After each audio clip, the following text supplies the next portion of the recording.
on the national television and said there was no fat left in the federal budget.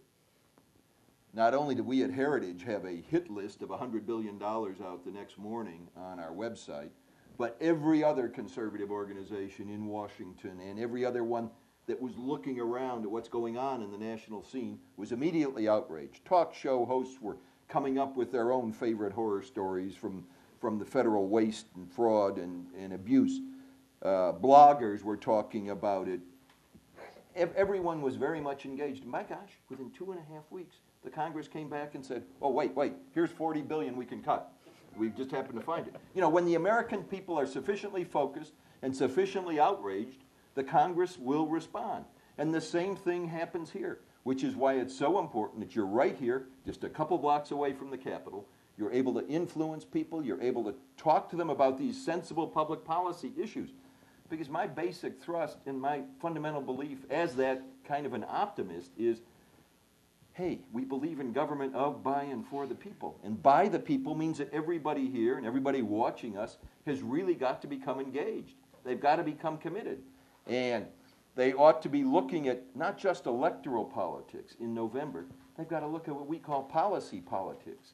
What happens after the women and men that you've actually sent into public office get there? What do they do then? How do they react? Are they living up to the ideals that you sent them there to represent? Are they actually making our economy grow? Or are they helping individuals in sensible ways? And I think all that is a mission that I hope enthuses you and your colleagues and your board members and all your supporters every day. Well, it's certainly a great challenge for us. And you mentioned being close to the Capitol. And we want to make that contribution to the debate and to the discussion. And we rely on a lot of the resources, just like what you both are working on right now. And I know you're going around the nation, both of you are, talking about the books, but really talking about the big ideas. What are you encountering as part of this thought about state think tanks, Newt?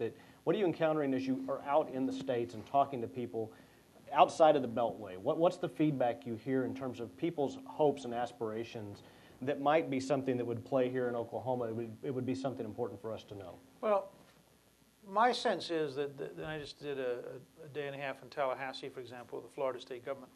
And my sense was that increasingly Americans understand that at all levels of government things are going to change.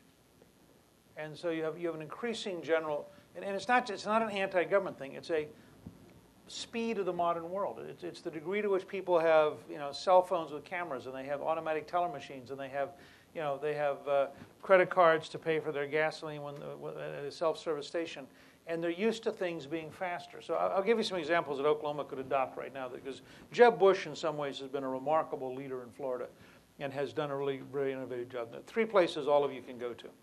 One is a very interesting website called www.100ideas.org.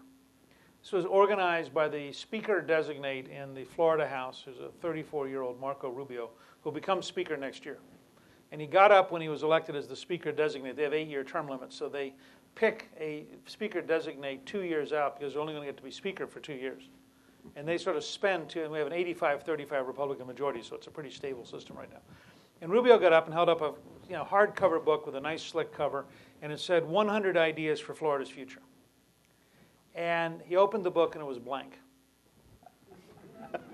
And he said, look, the 4th largest state in the country, soon to be the 3rd largest state in the country, 1,100 new people a day move in, 3% unemployment rate.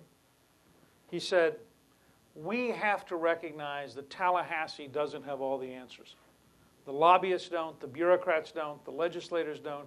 He said, we want to go to the 17 million people of Florida and say, what is your best idea? And then we want to pick the 100 best ideas, publish them in a book when I get sworn in as speaker, and give them out and say to people, you can now measure my speakership against this book.